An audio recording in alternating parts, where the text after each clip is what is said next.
Les digo bienvenidos a todos ustedes, bienvenidos a emunahoy.com, a los que están virtualmente.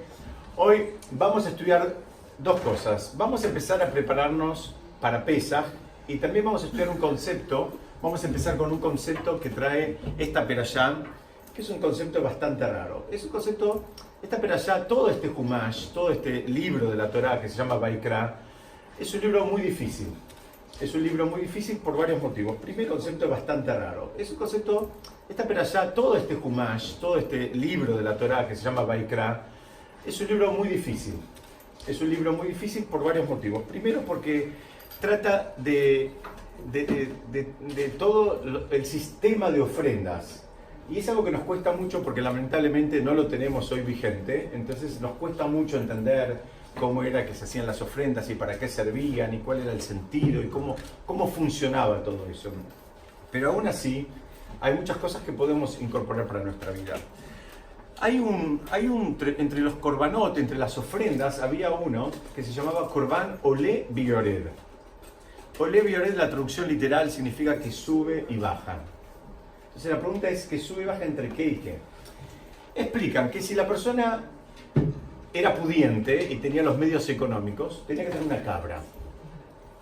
Una cabra es un animal que, bueno, tiene un costo. No es el animal más caro, no es una vaca, pero bueno, era dentro de los animales más, si se quiere, domésticos, era un animal que tenía un costo. Ahora, ¿qué pasa si la persona no podía pagar el costo de una cabrita? Entonces podía traer una paloma. Es decir, las palomas se usaron durante el periodo que existió el Bet HaMikdash, se usaron también como ofrendas. Inclusive, hace unos años fuimos en Israel en un lugar que se llama Katzrim. Es un lugar que está cerquita de Jerusalén, está a una hora. Es un lugar donde tienen, son formaciones calcáreas y eran lugares donde la gente vivía en esa época y hacían como cuevas exactamente, y ahí vivían. Y ahí, entre otras cosas que se pueden visitar, es parte de un parque nacional, es muy lindo el lugar. Si alguna vez van próximamente a Jerusalén, traten de ir a visitarlo. Y ahí, entre otras cosas, que además muestran cómo vivía la gente, porque había también todas conexiones subterráneas, que además les servía como protección, porque vivían indoors, vivían ahí adentro, ¿no? O sea, salían poco. Y había un lugar donde criaban a las palomas. Las palomas las criaban, ¿por qué? Porque se utilizaban para el sistema de ofrendas. Entonces había que tener un sistema donde tengas palomas que se compraban. Entonces decíamos, el primer nivel era el nivel de la cabra, el segundo nivel era el nivel de la paloma y el tercer nivel era el nivel de la harina. La persona que, digamos, por supuesto es mucho más económico. Entonces, si la persona no podía pagarlo por el motivo que fuera, normalmente eran por motivos económicos, entonces este era un corbán, por eso se llamaba Olei Beyored. La persona podía, digamos, elegir si traía una cabra, traía una paloma o traía harina. Interesantemente, la Torá establece un sistema donde no está bien que aquel que pueda traer una cabra traiga harina. Pero ahora viene otro punto que también da, la Torá ya se adelanta a nosotros. Ya en esa época ya empezaba. Pero fíjate que la Torá también va para el otro lado, que eso creo que es más novedoso. Dice, tampoco está bien que el que debía traer harina traiga una cabra. Entonces explican y dicen, bueno, está bien, ¿y este concepto qué hacemos con todo esto nosotros? ¿Qué hacemos con todo esto, digamos? Está bien, es un concepto muy lindo y demás. Esto es algo que lo vemos mucho más de lo que uno se imagina esto. ¿Cuánta gente a veces se embarca en hacer, por ejemplo, fiestas mucho más grandes de lo que les da el presupuesto para estar de acuerdo a una supuesta media del ambiente donde se mueven? Y es justamente lo que la Torá te dice. La Torá te dice, mira, no vayas ni hacia arriba, tampoco vayas hacia abajo. Cuídate, el nivel que tenés es el nivel que tenés, no hay que impresionar a nadie. Si no había que impresionar a nadie en un contexto de santidad, digamos, y que, digamos, pautaba el vínculo entre la persona y Hashem, mucho menos con las personas. Si vos estás en nivel harina, sos harina y punto, no hay ningún problema con eso. No trates de hacer algo más. Y eso es algo que nuestros sabios entendieron que es una enseñanza de este Corbán, que aún hoy, cuando ya no tenemos el Beit HaMikdash, no tenemos la ofrenda, tenemos que tenerlo súper presente para nuestras vidas, esa es la enseñanza. Pero este Corbán era por pecado, por gracia, Sí. ¿por qué era? Porque Porque sube y baja. sube y baja en relación al que lo trae, no a la transgresión. ¿Y La para qué era? tradición podía ser, la tradición es la misma. Es transgresión. Claro, pero una tradición, pero ahora la misma tradición la cometió la persona A y trae una cabra, la misma tradición la cometió la persona B y trae harina. Y lo que hubiera en el medio, que es la paloma. ¿Vos decías que los corbanos hacían como con la harina como hacen? La harina se quemaba también, se quemaba, se hacía como una... había una parte de la harina que se echaba en el altar y entonces se quemaba y también provocaba humo. La harina se usaba en muchos korbanot. Había otros korbanot que se hacían inclusive como waffles y había algunos que se hacían panes. Pero Eran también ofrendas la que se harina hacían. con aceite, dice. Muy bien. ¿Pero A qué, ver. mezclada? Claro, se hacía una mezcla de harina con aceite y se hacía. Como una Pero la mezcla. harina también en algunos casos se usaba sola y se tiraba en el No, pues si era en el harina altar. con aceite, ¿cómo hacían para separar? No, la harina con aceite lo que terminaban haciendo era o el waffle o el pan. Hacían como un waffle, era como una masa bajita, no como un ¿Y de pan. eso separaban una parte para los juanín? Sí, sí. Entonces, este es un primer concepto. El segundo concepto que vamos a empezar a estudiar hoy.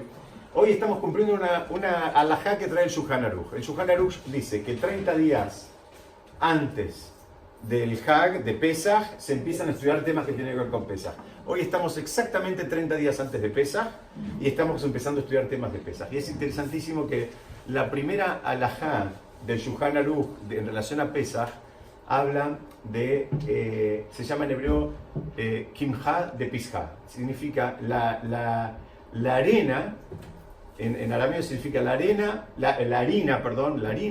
para Pesach. Y eso tiene que ver eran fondos comunitarios, que Pesach es una fiesta cara.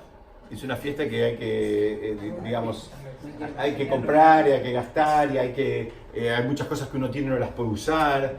No se hacen, digamos, no se hace un uso, si se quiere, inteligente de lo que uno tiene. A veces tiene que dejar de usar esto, comprar algo parecido que es apto para Pesach y lo que tenés lo dejas de usar. Entonces, Eso se dice que ayer le pesa. Claro. Son cosas especiales. claro, para exactamente. Entonces la halajá esta dice que hay que ocuparse de juntar los fondos comunitarios de manera tal de ayudar a las personas que les cuesta un poquito más para que puedan tener un Pesach Kasher Besameach, para que puedan tener un Pesach que sea Kasher y que también sea alegre. Y eso habría que empezarlo 30 días antes. Y es muy interesante porque trae el Shulchan Aruch, dice, mira, 30 días antes, ¿qué es? Es Purim. Dice, y entonces una vez más te da un norte, te dice, Purim es un día alegre donde cada uno está festejando y está celebrando y está haciendo la comida festiva. Dice, muy bien, está haciendo la comida festiva, Baruch Hashem, pero conectate con el que también no tiene para dentro de 30 días que tiene que hacer otro evento. Ya nos ocupamos, el mismo Purim, una de las alajot, estudiamos la semana pasada, era ocuparse de poner fondos para que toda la comunidad pueda tener su comida festiva como corresponde y que a nadie le falte nada. A una hora viene y te dice, te tenés que preparar para darle también a las personas que van a necesitar para celebrar Pesach después de 30 días. Entonces, vamos a empezar ahora entonces con temas de Pesach. Acá, déjame ver un minuto, perdón un minuto.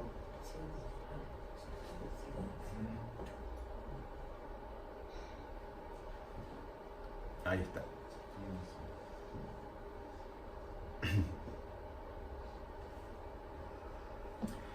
Ahora sí, que me faltaban mis notas y sin mis notas me cuesta.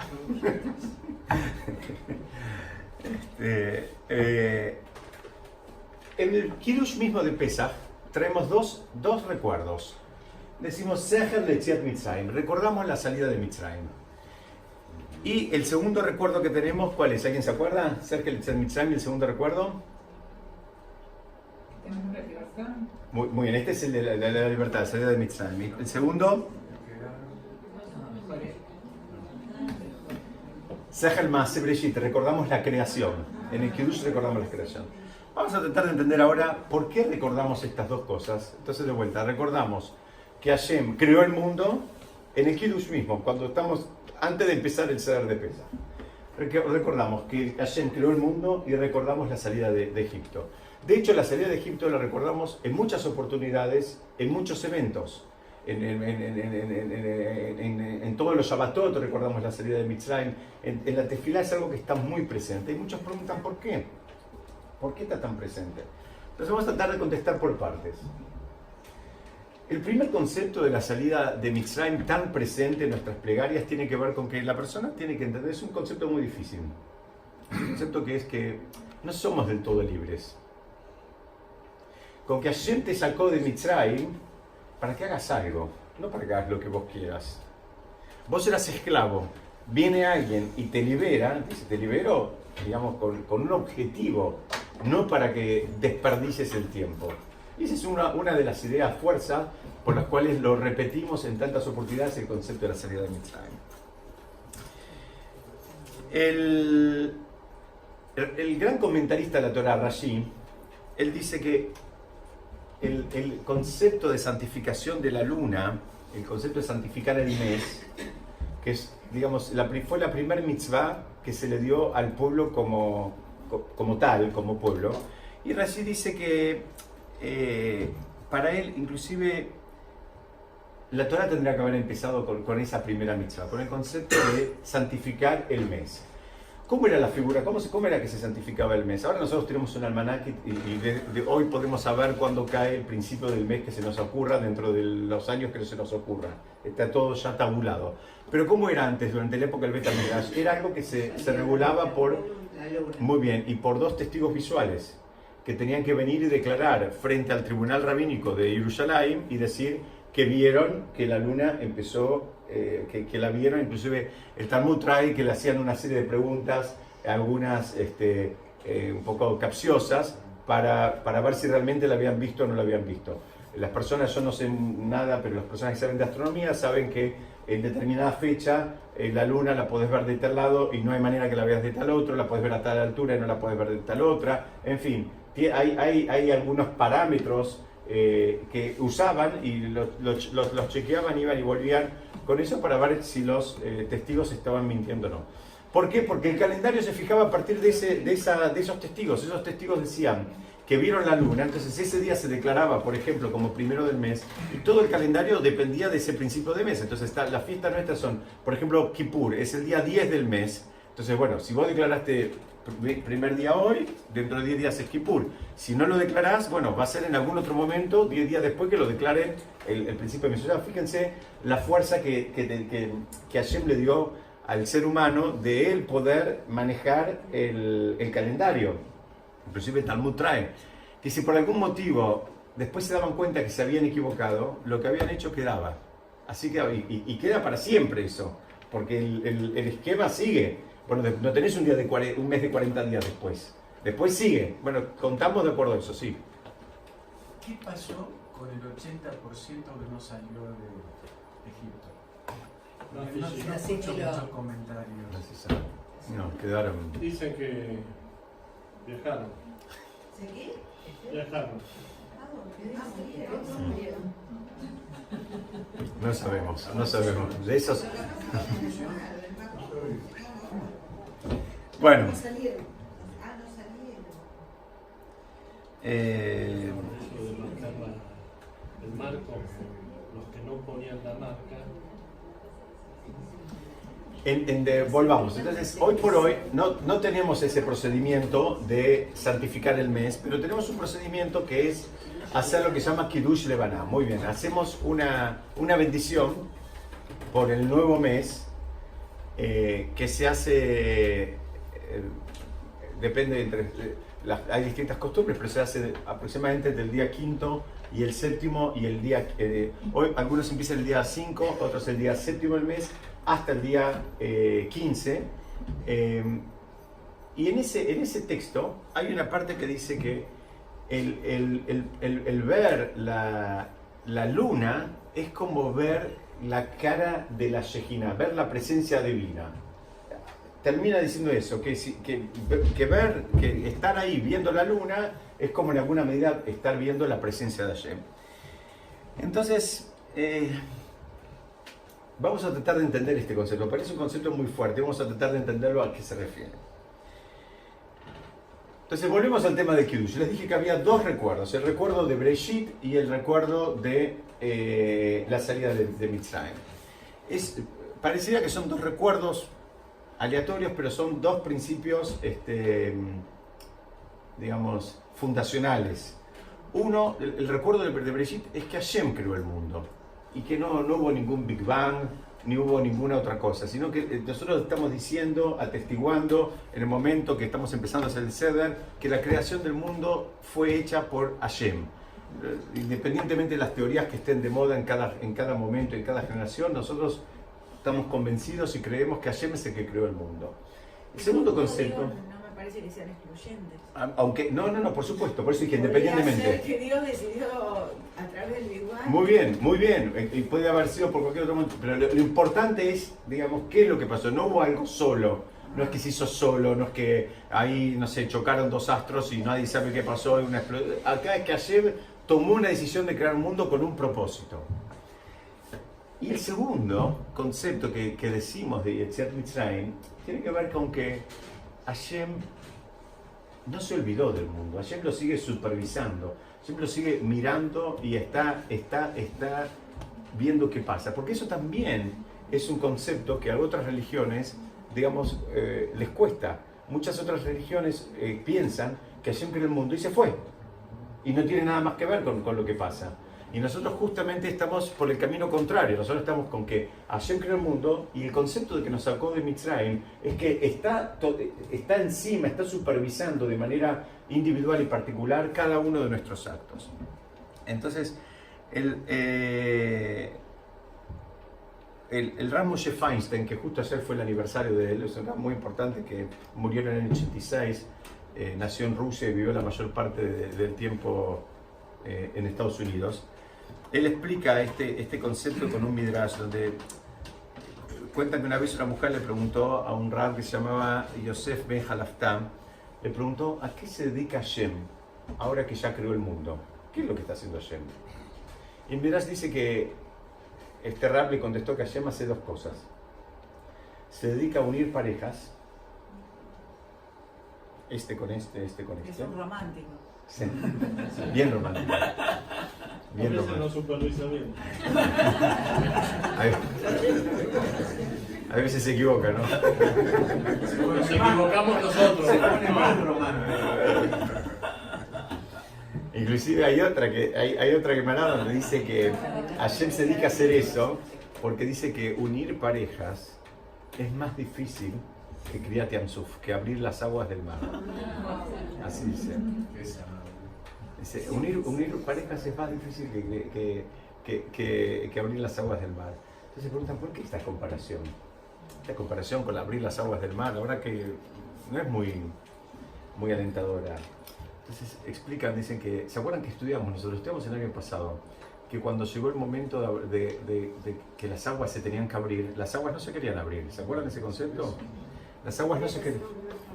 Muy bien, eso por un lado, pero ¿por qué? ¿Qué decían las aguas? Las aguas decían, es mi naturaleza. Mi naturaleza es que yo voy hacia adelante, no voy para atrás. Y Hashem me dice, mira, pero yo necesito ahora que vayas para atrás para que entre el pueblo. Y estudiamos en el Alel, estudiamos en uno de los salmos que componen el Alel, que decimos que Ayam Ra'a Beyanos, dice, el mar lo vio y se fue para atrás. Y el salmista no pone qué es lo que vio. Los comentaristas dicen, ¿qué es lo que vio? No. ¿Alguien se acuerda qué es lo que vio el mar? ¿Qué es lo que vio? Vio el féretro de Yosef. ¿Por qué? Porque el pueblo de Israel, cuando salía de Mitzrayim, se llevaron el féretro de Yosef, a pedido de él. Él pidió que cuando salgan se lo lleven. Dice, lo que vio el mar fue el féretro de Yosef. Y dice, ¿y ahora por qué ahora va para atrás? Hasta hace un minuto decían que no era porque va para atrás. Dice, porque Yosef pudo ir contra su naturaleza. Yosef tenía a la mujer de Potifar que lo tentó 1,000 veces. Ahí trae el Talmud que la mujer se cambiaba de ropa todo el tiempo, lo trataba de seducir y demás. Y él pudo ir contra su naturaleza, se pudo controlar. Entonces cuando el mar vio, dijo, bueno, si este pudo ir contra su naturaleza, yo también voy a ir contra mi naturaleza. Entonces explican que la dificultad de armar parejas es porque en algún punto también hay que ir contra la naturaleza de cada uno. Hay que ir en contra de la naturaleza. O sea, el que quiera hacer solo lo que él quiere, solo lo que le nace, solo lo que a él le parece, y bueno, está complicado para armar una pareja. Porque armar una pareja, hay veces tenés que ir en contra de lo que vos te parece, lo que vos pensás y lo que vos sentís para acompañar a la otra persona. Porque es tan difícil como eso. Por eso la comparación con Kriyat Yam-Suf. Y entonces volvemos a Moshe Feinstein. Moshe Feinstein le dijo, bueno, entonces Dios hace dos cosas. Una es crear parejas, o armar parejas sería, ¿no? Y la otra dijo también armar parejas de negocios, cosas de sociedades. Arma a este que le compre a este, que le vende a este que se le ponga a este. Esta fue la explicación. Entonces...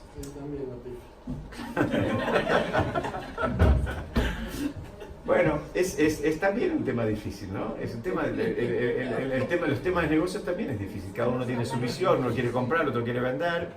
Es difícil. Vamos a tratar de entender esos conceptos y que tienen que ver con lo que estamos estudiando. En la Torá misma, cuando nos relata acerca de las plagas, las 10 plagas que hubieron,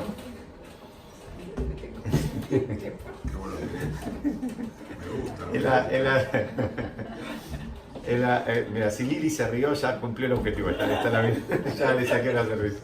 Bueno, la Torá trae un comentario así, va alternando cuando va hablando de las plagas, y trae algo que es medio raro, ¿no? En un momento dice así, dice, Vayejesak et le Paró, dice, se endureció el corazón de Paró.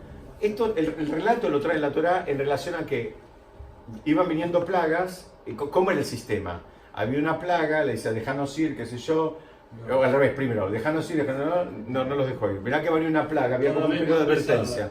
Muy bien, y había una advertencia, después venía la plaga, cualquiera podría pensar que ahora va a decir, bueno, listo, váyanse. No, entonces dice, y se endurecía, o se endureció después de cada plaga, el corazón de Paró. ¿Sí? Pero curiosamente les decía, no es la misma estructura gramatical a lo largo de las 10 plagas. En algunas dice Vayejesak Hashem, Dios endureció el corazón de Paró. Entonces la diferencia está que en algunas dice que se endureció el corazón de Paró y otro que se endureció, digamos, que Hashem le endureció el corazón de Paró.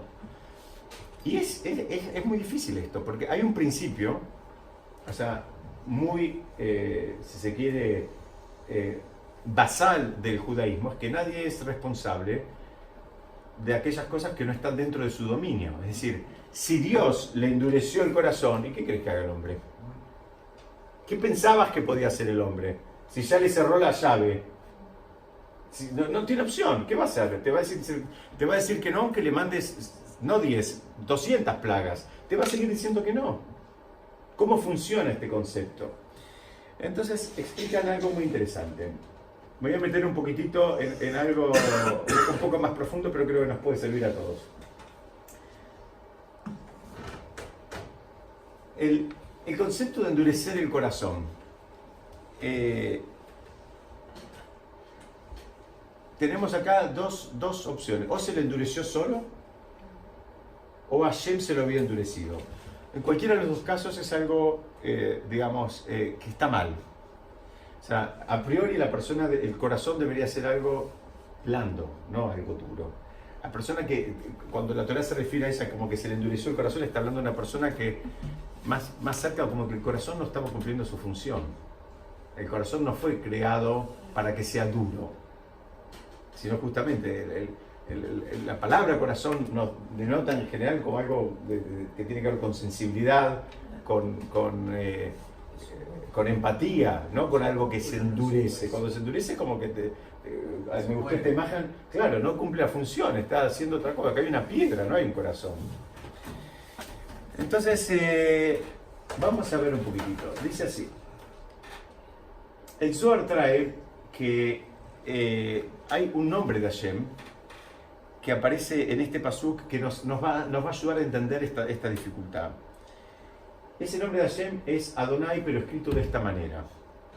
este nombre de Hashem, ustedes saben que en muchos Sidurim está escrito como para ayudarnos a pensar qué es lo que tenemos que pensar cuando leemos el nombre de Adonai.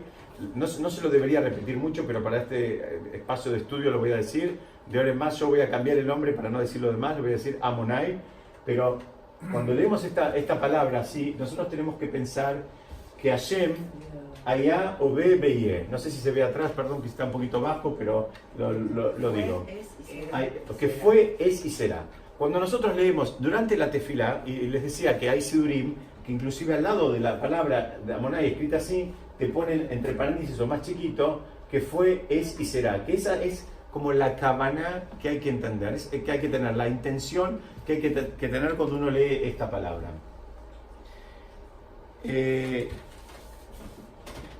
Con eso vamos a empezar a entender el versículo que dice, de vuelta, Vayejesak Adonai et lev Paró. Endureció a Hashem el corazón de Paró. Dicen que no es que Hashem le endureció el corazón de Paró, sino que el concepto de Hashem, que es, fue y será, eso le hizo endurecer el corazón a Paró. Paró estaba convencido que Hashem creó el mundo y se fue. Entonces eso lo hacía, ¿sabes qué? Hago lo que quiero. Hago lo que quiero. Puede ser cruel, puede ser lo que quiero porque no tengo que rendir cuentas, porque no pasa nada. Yo soy el number one del mundo, y era el number one del mundo. Pero tenía alguien por arriba. Este es el concepto, así lo explica el Zohar. Dice, el problema de él era este concepto de entender que Hashem es, fue y será. Entonces la persona que no tiene ese concepto piensa que bueno, que él puede hacer lo que quiere, lo que tiene ganas, lo que le parezca y lo que le apetezca, y que él no tiene que dar explicaciones. Y más, si es una persona que tiene mucho poder, imagínense esta combinación, es súper explosiva. Le diste mucho poder y absoluto, libertad de criterio y de rendir cuentas, y este fue el problema de Paró. Entonces, cuando la Torá usa los dos lenguajes, es que él empezó a endurecerse, pero este concepto lo hacía que se endurezca, porque él no estaba, no estaba en ese modo de entender cómo Hashem maneja el mundo, y por eso pudo llegar a hacer las cosas más crueles que se le puede ocurrir a una persona. Entonces, nosotros nos estamos preparando para Pesaj. Yo no estoy en estos primeros encuentros, no me estoy metiendo en el Seder propiamente dicho, sino quiero que entendamos algunos conceptos más, si se quiere, filosóficos, que nos ayuden a prepararnos para el Seder. Entonces, ahora vamos a entender por qué el concepto, cuando hablamos antes del concepto de la santificación de la luna, se equipara con ver la cara de la presencia divina. Porque es un texto que es medio difícil. Cuando uno dice, es como que estamos viendo la cara de la presencia divina. Y yo decía, pero estoy viendo la luna, no estoy viendo la cara de la presencia divina. Entonces, nosotros tenemos una lectura distinta. Es decir, hay personas que ven la luna y ¿qué van a decir? Qué bárbara la naturaleza, o qué bárbara la ciencia, o qué bárbara la astronomía. Nosotros decimos que bárbara Hashem. Hashem está manejando la luna. Si por algún motivo, por más que su ciclo es recontra predecible, pero si por algún motivo Hashem decide que ahora la luna vaya para otro lado, la luna va a ir para otro lado. O sea, es un concepto sumamente, judío este concepto. Por eso lo decimos todos los meses, y por eso empezamos el Seder recordando el Yetziat Mitzrayim y el Maaser Bereshit. No es algo que lo recordamos porque sí, recordamos porque Hashem nos pudo sacar de Mitzrayim, porque seguía estando, no se había ido. Si él ya se había ido, entonces ya está, yo ya hice mi parte cuando creé el mundo. Arréglense ustedes acá abajo. ¿Se entiende? Entonces, con esta idea de la luna es que empezamos el Seder. El concepto de la luna, les decía, es ver la mano de Hashem en algo que otra gente ve en la naturaleza. O que ve, como les dije, la ciencia o la astronomía. ¿Estamos bien hasta acá? De hecho, se está acercando. ¿La luna? Todos los años. Ah, no sabía. ¿Será bueno eso? También el hecho de que aparece y desaparece, y que en realidad se está acercando.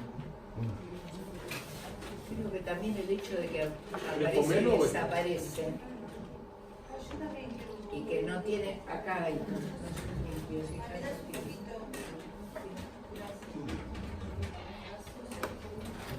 realidad no Bueno. que desaparece sino que se va corriendo. ¿Seguimos? ¿Estamos bien? Perfecto. ¿Hasta acá alguna pregunta, alguna queja, algún comentario? ¿Se entiende estos conceptos?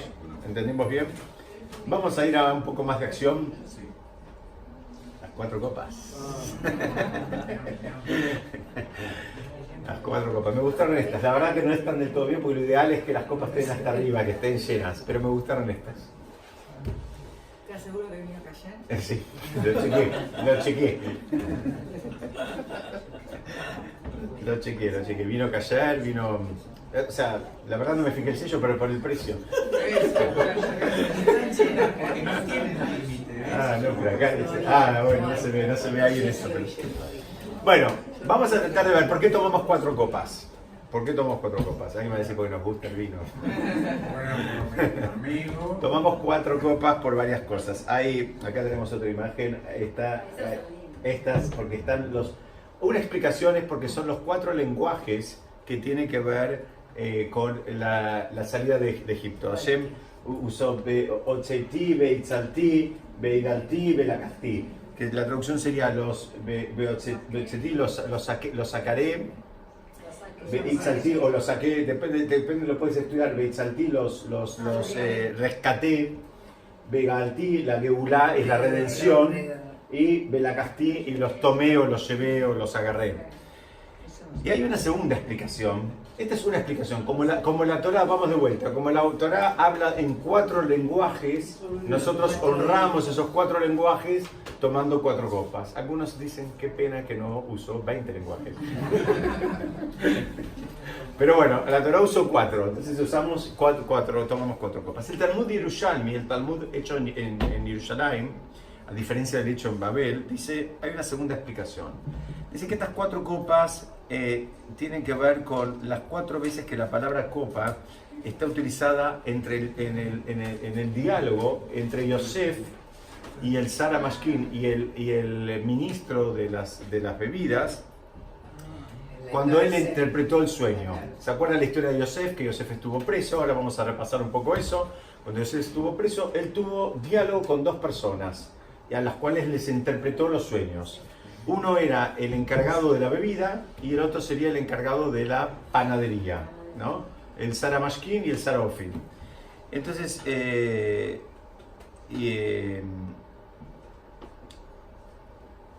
Yosef, cuando en ese diálogo, la palabra copa también tiene que ver con 4 veces. Es mencionada 4 veces. Entonces, vamos a ver un poquito qué tiene que ver eso. El sueño que le comenta, vamos a analizar un poquito los sueños. El sueño que le comenta a este ministro de la bebida, que es una cosa media rara, pero era así, era el encargado de las bebidas. Él le dice que él sueña y dice así: Bekos Paró Beyadó, dice, y la copa de Paró estaba en mi mano. Bakajetanabim, y yo tomaba las uvas, y Baeshhat Otam al Kos Paró, y las exprimía sobre la copa de Paró. Dice, Baiten etakos al Kaf Paró, y le entregué la copa en la palma de la mano de Paró. Este era el sueño. 4 acciones. Muy bien, pero este era el sueño de esta persona, ¿sí? Este es el sueño que Paró le interpretó, que Yosef le interpretó, y Yosef que le dijo a esta persona, dijo, vos salís en libertad y vos vas a ser restituido en tu anterior puesto, ¿ok? Vamos a ver ahora el panadero, el encargado de la panadería, qué es lo que soñó y qué es lo que le interpretó Yosef. Yo el otro día en una clase de historia de la economía en la UBA, la primera clase dijeron que el primer economista fue Yosef. Lo dijo el profesor. Porque cuando interpretó el sueño de las vacas gordas y las vacas flacas, dicen, ese fue el primer economista de la historia. Muy bien, muy bien, muy bien, muy bien. Acá seguimos con las flacas por ahora. Bueno, vamos. Dice, entonces ahora el sueño, vamos a ver el sueño que soñó el ministro le decía, el panadero. Dice, Ubesal Elión Mikol Mahal Paró, dice, y en la canasta superior de toda la comida de Paró, Maase Afá, Beaof Ajalotan, Minasal, Beal Roshi. Dice, entonces de vuelta, en la canasta de arriba, donde estaban todas las canastas con la comida que se le había hecho, digamos, ¿cómo se dice? ¿Cómo está acá? Horneadas, eso, para Paró.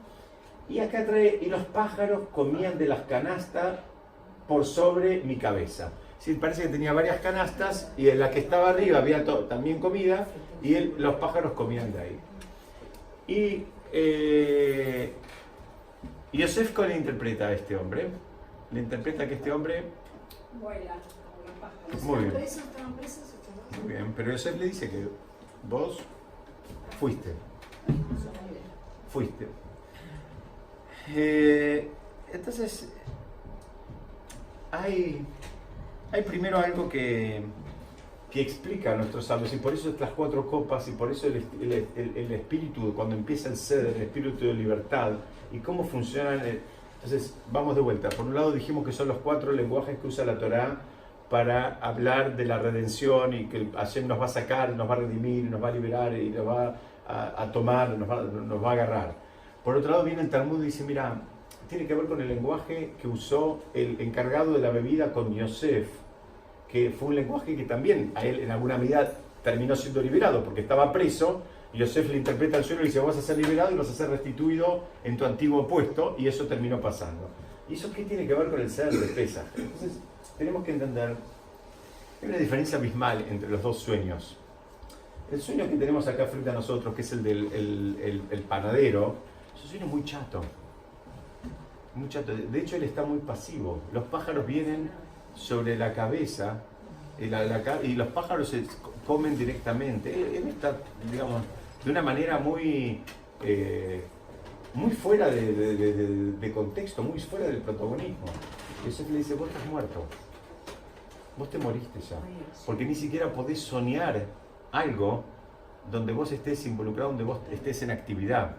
Vuelvo para atrás un minuto, miren de vuelta el sueño de él, dice, y la copa de Paró estaba en mi mano, y yo tomaba las uvas y las exprimía, yo hacía algo que me vinculaba con la actividad y me vinculaba con el otro, y después le entregaba la copa en la mano de Paró, que no tiene nada que ver con alguien que está así, el otro viene y agarra y se lleva, que venga el que quiere, viene el pájaro, viene, y si viene un rinoceronte que también que lo agarre, o sea, no hay conexión ni siquiera con algo superior, no hay intención, no hay nada. Y Yosef viene y le dice, a este le dice, vos estás bien, vos vas a estar bien, y al otro le dice, vos estás muerto directamente. Y explican que el Seder de Pesaj tiene que ver con eso, la persona tiene que recuperar el entusiasmo, recuperar ese protagonismo en su crecimiento espiritual. El Seder empieza justamente con el concepto de las 4 copas, es, mira, conectate de vuelta con el sueño de Yosef, o que Yosef le interpretó al ministro de la bebida. Conectate con ese sueño de vuelta, pero hacé lo propio donde vos quieras estar en un rol protagónico, en un rol tan pasivo como el otro. Ese es el sentido, digamos, que trae el Talmud y Yerushalmi para explicar por qué tomamos las 4 copas. Fíjense que después tenemos la Matzá, que es la gran protagonista de esta fiesta, perdón. De esta fiesta. Bueno, es una feria también. Hay ferias de Pesaj en todos lados. ¿Las 4 copas? Sí, desde el mediodía estamos.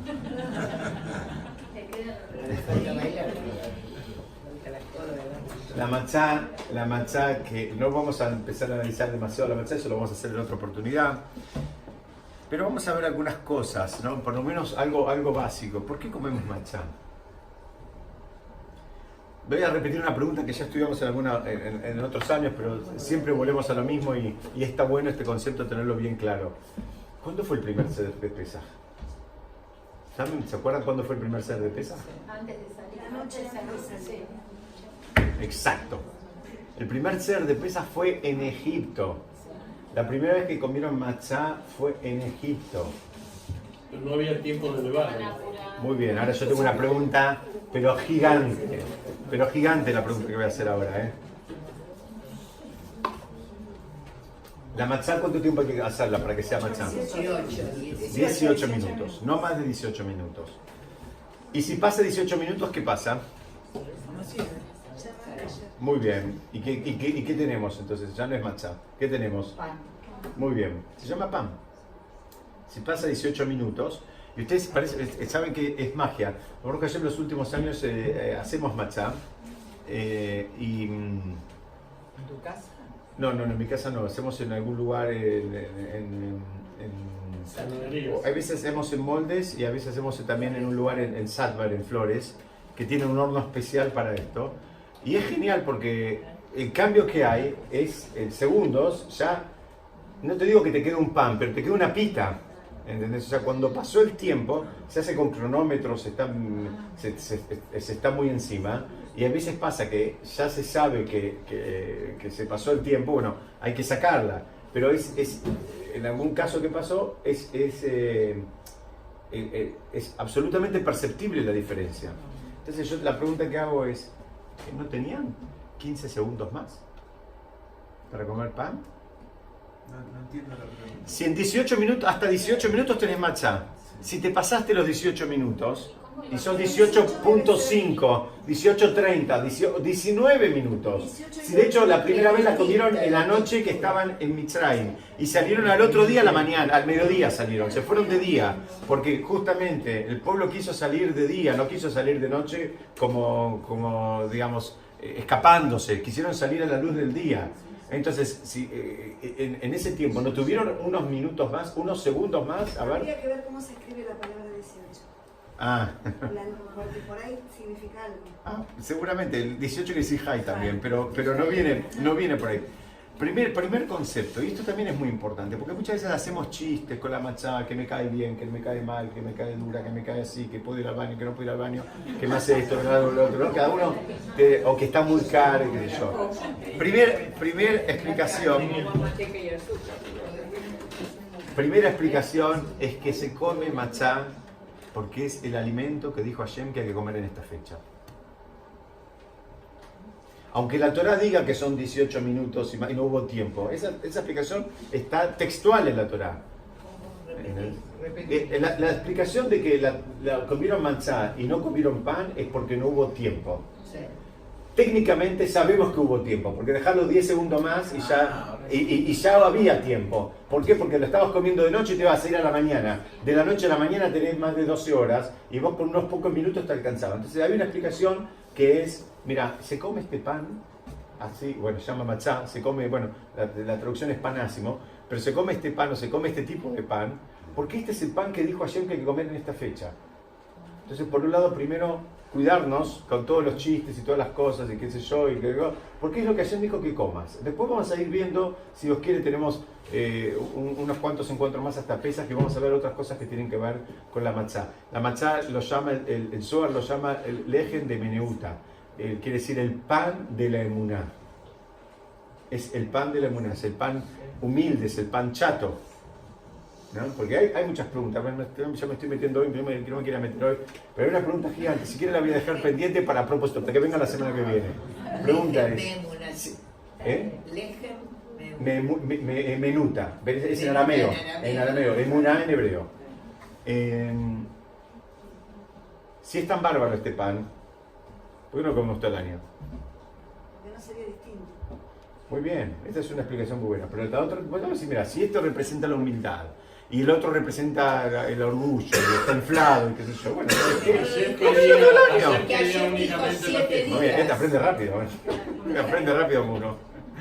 Muy bien, pero sigo la pregunta. Está bien, Hashem quería esto, sigo la pregunta. No la voy a contestar hoy, así que no me... Aunque la digan, no se lo voy a decir. Pero ¿es pregunta o no es pregunta? Tenemos que saber esto, estos son conceptos que tenemos que saber. Si esto es tan maravilloso y lo otro está tan mal, bueno, dámelo todo el año entonces. Porque el valor está en la diferencia. Va por ese lado un poco, muy bien, va por ese lado. ¿Cómo no escuché, Barbie? Es Evi, después me vas a comer todo el año. Pero quedó más Bueno, está muy bien. Pero hay una diferencia también, hay una diferencia interesante. La vas a decir al final. No, lo que te iba a decir, que durante el año, si vos comés matcha durante el año, acá hay diferencia entre Ashkenazim y Sefaradí. La bendición que haces, ¿sabes que no estoy seguro de esa diferencia? Retiro eso, no estoy seguro. A ver, si alguien se acuerda me va a ayudar. Nosotros los sefaradimes, durante la semana de Pesaj, sobre esta bendición hacemos Amotzi. Sí, emoción. Y el resto del año hacemos Mesonot. Pero no me acuerdo si los Ashkenazim hacen igual. ¿Amochito del año? Ah, yo creo que hacen Amochito del año. Siempre emoción. Yo creo que hacen Amochito del año. Bueno, no importa. Seguimos un poquito. A lo otro lo vamos a desarrollar mejor en otra cosa. Así siguen viniendo. Y si no, por lo menos escuchan el audio. Hay otra explicación. Dicen que el pueblo de Israel, después de cada Macá, después de cada una de las plagas, pensaba que ya se iban. Y se preparaban que ya nos vamos. Y la realidad es que se morfaron 9 amagues, perdónenme la expresión futbolera. Pero como que claro, ya nos vamos y al final no se iba. Pero eso no era todo. Cada vez que había una plaga, el rey le daba para que tenga. Muy bien, pero digamos, era un sistema emocional muy difícil de sostener, donde venía una situación muy difícil, en el contexto en que estaban, ellos ya pensaban que se iban, ya nos vamos, y al final no se iban, y de vuelta, hasta que al final, cuando menos se lo esperaban, le dijeron, ahora, chao. Entonces dicen, bueno, este también, sí, el concepto en hebreo se llama que Hashem puede resolver, que la Yeshua de Hashem, que Eref Ain, que Eref Ain quiere decir como un pestañear de los ojos, algo tan rápido como vos no te lo imaginás. Es decir, vos estás esperando algo y tal vez llega un momento que ya ni siquiera lo estás esperando. Bueno, ahí puede venir. Este es un concepto también, por eso se llama el ejem de la emuná, se llama el pan de la emuná. Bueno, la persona tiene que tener emuná, que a veces hay situaciones que quiere que se resuelvan en su vida, en su familia, en los negocios, en la pareja, en la educación de los hijos, en lo que sea. La persona tiene que tener la confianza de que, aunque parezca que no hay solución, así como en un parpadeo puede cambiar todo el panorama. Y esto es lo que pasó. En un momento dijeron, bueno, dale, ahora hagan el Seder de Pesaj, hagan la comida acá y mañana se van. O sea, a veces nos cuesta un poco entrar en ese modo, pero es otro de los grandes aprendizajes de Pesaj. Por eso llamamos preparándonos para Pesaj. Hay muchas cosas que a veces la persona ya pierde un poco las esperanzas. Y no pierdas las esperanzas, que puede ser tan rápido como vos no lo crees, las fichas se empiezan a acomodar.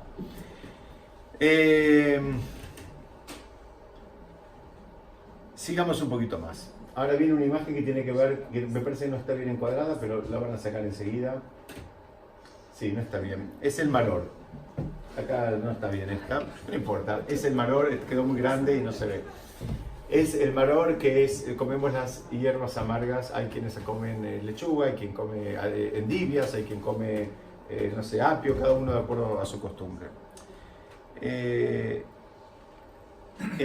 Hoy en día comer el maror es una mitzvah, digamos, que se llama, en hebreo se llama, que es de Rabanán, establecida por los sabios, pero en la época del Bet HaMikdash era una mitzvah de la Torá, porque hay un pasuk que dice Be'achlu abasar bailah el aset tzeli esh umatzot al morerim biojeluhu. Había un pasuk que decía que lo tenían que comer el Korban Pesach, que era un sacrificio, que lo tenían que comer con la matzá y con las hierbas amargas. Dice, esto todos sabemos más o menos, nos acordamos que la idea de comer algo amargo es para recordar la amargura que sentimos o que sufrimos en Egipto. Y todo el concepto del Seder de Pesaj no es una cosa que estamos recordando, sino que justamente el Seder de Pesaj es algo que intenta ser vivencial, ¿no? Y es tan vivencial que incorporamos a todos los sentidos, inclusive lo metemos adentro del cuerpo.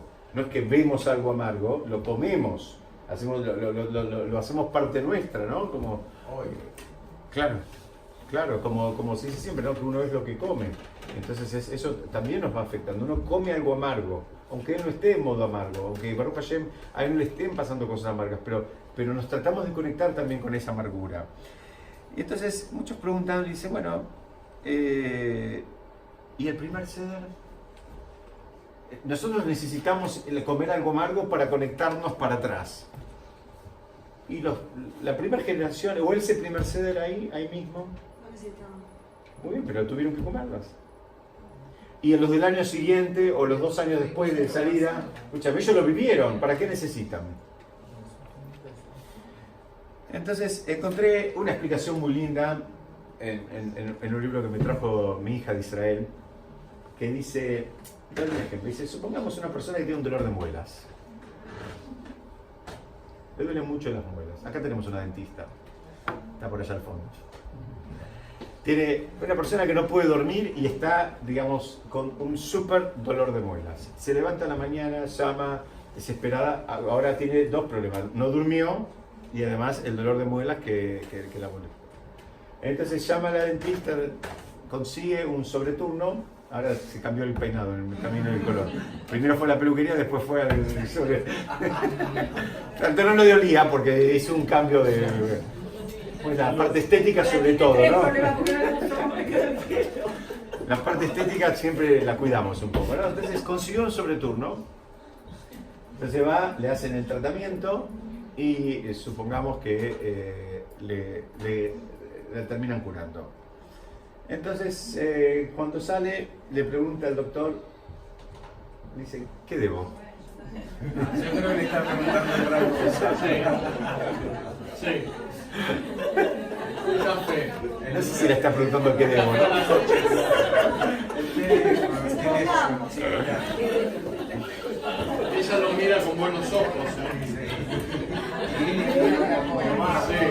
Es genial porque de esta pequeña imagen se hicieron una película en colores, te digo, donde el ratón más chico es un canguro, ¿viste?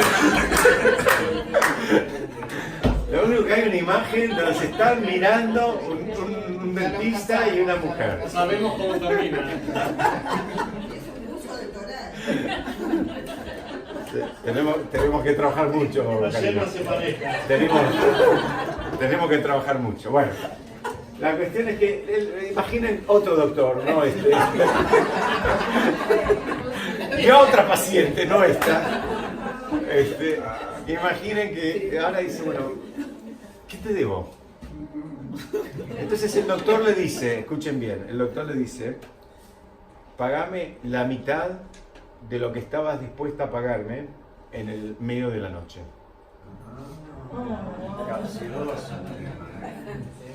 ¿Ok? ¿Qué significa? El doctor le dice, mira, lo que vos estabas dispuesta a pagar en el medio del dolor. ¿Por qué? Porque cuando ya se fue el dolor, uno que dice, ¿sabes qué? ¿Cuánto es? ¿Tanto? No. En definitiva, me hizo un tratamiento y... Paga cualquier cosa, mira, precio. Vas al abogado, lo que te pide El de abogado Que sí. paga, Cuando pero- ya lo sacaste, tú te quieres pagar. Ah, muy bien, acá están dando el Pero ejemplo. por eso te hace pagar. Lo repito el ejemplo para que salga en la grabación. Acá también hay abogadas que dicen, bueno, cuando hay un preso, el preso está dispuesto a pagar, digamos, lo que no tiene por su libertad. Y una vez que tiene la libertad, ahora no quiere pagar. Bueno, en la realidad de las cosas es eso, que todos tenemos una tendencia a que una vez que resolvimos el problema, minimizamos la ayuda que recibimos. La minimizamos. Después puedes decir, bueno, escúchame, tanto sé que después de todo fueron 15 minutos, fueron 30 minutos, fueron esto, fueron lo otro. Después dices, bueno, al fin y al cabo me pasó la cuenta, le pagué y terminé. O sea, ya tu actitud de agradecimiento va bajando. Y cuando pasó un mes de esto, y cuando pasaron 5 años, fíjense la sabiduría que hay en nuestra Torah, que nos hace todos los años, hace 3000 y pico de años, todas las familias con, digamos, mayor meticulosidad religiosa o menor, nos reunimos y recordamos la salida de Egipto. ¿Por qué? Porque ser agradecidos es parte de nuestra esencia y no olvidarnos. ¿Por qué? Porque alguien se puede olvidar fácilmente. Alguien, fíjense, el mismo dentista, algo que no te torturaba durante la noche, no te dejaba dormir y vos estabas dispuesto a pagar o a que alguien venga y te arranque la muela. El otro día al mediodía ya te vas olvidando y cuando pasaron 2 semanas ya ni sabes el nombre de la persona que te atendió. En este caso no creo que se lo olvide, ¿no? Okay. Entonces, este también es un concepto que tiene que ver con el Seder de Pesaj, que es un concepto que tiene que ver con el judaísmo. Nos llamamos Yehudim, la palabra Yehudim viene de Yehudá, Yehudá viene de Odá, de agradecido, de reconocimiento. Ese es el concepto que hay atrás del nombre. Y el Yehudí debe ser agradecido una y otra vez. ¿Se acuerdan? Estudiamos en varias otras oportunidades, ¿no? Que hay dos grandes posibilidades de reaccionar frente al bien que otra persona nos hace. O somos agradecidos, o lo tratamos de disimular. ¿Se acuerdan? Lo estudiamos la semana pasada también en relación a Amán y Mordejai.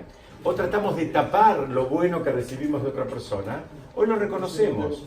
Bueno, a nosotros acá el Seder de Pesaj, el trabajo espiritual de Pesaj, es también reconocer lo bueno que recibimos y contarlo y decirlo. Incluso ustedes saben que hay una mitzvah. Si una persona, por ejemplo, le pasó un milagro, supongamos que una persona, Dios nos permita, tuvo un accidente.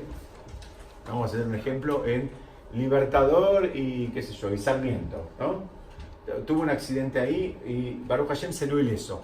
Pero bueno, cada vez que pasa por ahí, tiene que decirlo. Hay quienes inclusive dicen una bendición, que a mí se me hizo un milagro en este lugar. Y después cuando pasa con los hijos, le tiene que decir, mira, acá el 27 de mayo de 1985 venía con un Falcon y choqué y no sé qué y no me pasó nada. Y seguir contándolo. ¿Por qué? ¿Eso es bueno? Sí. Porque a mí me lo reprochan. No, tenés que decirlo. Si es un milagro, tenés que decirlo. Yazal Inespo, que me hizo un milagro acá. Otra vez. Bueno, pero tal vez si uno explica por qué lo hace, que lo hace justamente de un lugar de agradecimiento y de reconocimiento, porque de vuelta uno puede decir, justo pegué el volantazo y me salvé. Justo el auto que tenía un airbag muy moderno y me salvé. O uno puede decir, Hashem me salvó acá. Acá vi la mano de Hashem y Hashem me salvó acá. Para terminar les quiero contar una historia de un rab muy grande que murió en el año 2001, se llamaba el Rab Shach. Rab Shach. Sí, es él. Fue uno de los grandes de la generación, en hebreo se llama Gedolei Ador, uno de los grandes de la generación, una persona muy consultada, hijo de un rab que también había sido el grande de la generación, el Stapler. Cuentan que el rab murió casi 102 años tenía. No escuché, estaba en la yeshiva de Ponevich, pero él había nacido en Rusia. Y cuentan cuando él ya tenía 90 y pico de años, era un hombre grande. Una vez le pidió, él estaba mucho con los nietos, que eran como una suerte de asistentes de él, ¿no? Lo acompañaban y se turnaban para estar con él. El Reb Shach es una persona que durante muchos años, para dar un ejemplo nada más, le quisieron poner un aire acondicionado en su casa. Y él no quería. Finalmente se lo terminaron poniendo. Él vivía en Beneverac. Hace mucho calor, la mayor parte del año hace mucho calor. Es ahí cerquita de Tel Aviv. Y él después, cuando se lo pusieron, dijo, si hubiese sabido lo hubiese pedido muchos años antes, porque realmente podía estudiar, podía concentrarse de otra manera. Eran personas de los que se llama que sostenían el mundo, ¿no? Personas así muy estudiosas y muy tzadikim. Dicen que él estaba allá, era una persona grande, no me acuerdo exacto qué edad tenía, entonces pidió ir una vez a un entierro. Entonces le pidió al nieto que lo lleve a un entierro. Entonces el nieto le dijo, bueno, vamos. Entonces lo llevaron y justo se largó a llover. Y el rab dijo que quería bajar igual. Y el rab bajó igual y se quedó ahí. Entonces el nieto no entendía nada y preguntó quién era la que había fallecido. Era una señora. Parecía muy raro, ¿no? Que el Rab Shach quería ir a un entierro de una señora. Y el nieto le decía, bueno, abuelo, vamos, porque está lloviendo. Y el abuelo dijo, no me voy a ningún lado. Entonces se quedó durante toda la ceremonia parado, siendo un hombre que ya estaba en sus 90, bajo la lluvia. Y no solo eso, sino cuando terminó, él se quedó rezando en la tumba de la señora por unos cuantos minutos. Y el nieto seguía sin entender nada que hacía el abuelo en ese momento, a su edad, bajo la lluvia, en el entierro de una señora. Pues es una historia conocida. Después el nieto empezó a averiguar y contó. Y dicen que el Rab Shach en un momento vivía en Rusia y eran muy pobres. y en un momento, una situación muy dura, ¿no? Él ya se había escapado, se había ido de un lugar a otro, después no podía volver a la casa de los padres, después a los padres no los vio nunca más, y él dormía en el Bet Midrash, dormía en el lugar de estudio, en un banco. Y un día, siendo el chiquitito, tenía creo que 12, 13 años, no creo que tenía mucho más, él cuenta que él había decidido dejar el sistema de Torah, porque no podía más el hambre y el frío que pasaba. Él no podía más. Dice que ese día vino una señora y le trajo una frazada. Dice que el Rav Shach mantuvo vínculo toda la vida con esa señora, y el día que la señora murió, él fue, porque él dice, yo me convertí en la persona que soy por esa frazadita que me dio esa señora, que yo había decidido no pasar más frío, no podía más en el invierno ruso. Después él hizo aliá, la señora hizo aliá, y dice que él mantuvo vínculo toda la vida, él siguió siendo agradecido a esa señora durante toda la vida por esa frazadita que esa señora le trajo a él cuando él era un jovencito. Después se convirtió en el gran rabino de Israel. Es decir, las personas que trabajaron sus midot, como estos gigantes que tuvimos, digamos, cultivaron el arte de ser agradecidos, que es un arte, hay que saber cómo hacerlo, hay que saber, digamos, tener el calibrado fino, porque nos podemos ir de mambo, podemos minimizar lo que recibimos o podemos también hacer sentir mal a la otra persona. Entonces, por eso digo que es un arte, porque hay que encontrar el punto de equilibrio para, digamos, por un lado, cumplir la mitzvah y no llegar a ser lo que se llama, de acuerdo a la Haser, kafuito, va a ser una persona que quiere tapar lo bueno que recibió. Y el Seder de Pesach tiene que ver con eso. Tiene que ver con, así como él durante toda su vida le agradeció a una persona que tuvo un acto de Gesed para con él, que le cambió la vida, porque al final se quedó en la yeshiva y bueno, después terminó yendo a Israel. Esto está contado, hay una gadá de Pesach que hicieron, digamos, con todas las historias del Rav Shach. Y se terminó convirtiendo, él, digamos, reconoce en esa frazadita el puntapié inicial, porque él ya había decidido que ese día se iba, que ese día iba a ir a trabajar, iba a hacer otra cosa. Al final, cuando tuvo la frazadita, se terminó quedando. El Seder de Pesach es eso, entre otras cosas, es trabajar primero el reconocimiento para con Hashem. Y estudiamos la semana pasada que eso no alcanza, también tiene que ser un crecimiento en el plano más horizontal. La persona tiene que ir desarrollando la capacidad de ser agradecido para con el prójimo y al mismo tiempo la capacidad de ser agradecido para con Hashem. ¿Se acuerdan que estudiamos, y con esto terminamos, que la persona que no puede ver lo bueno que recibe del prójimo difícilmente puede ver lo bueno que recibe de Hashem? Es una herramienta que la necesitamos para construirnos espiritualmente. Alguien puede pensar, bueno, yo laburo lo que tenga que ver entre mi persona y Hashem. Yo me construyo, digamos, espiritualmente, y acá ya sabemos, y lo vamos a seguir repitiendo, que el trabajo que hay que hacer es en ambos planos. Si se quiere, en el plano horizontal, en lo que tiene que ver con los vínculos interhumanos, no hay manera de ser una persona espiritualmente elevada llevándose a las patadas con los demás. No hay manera.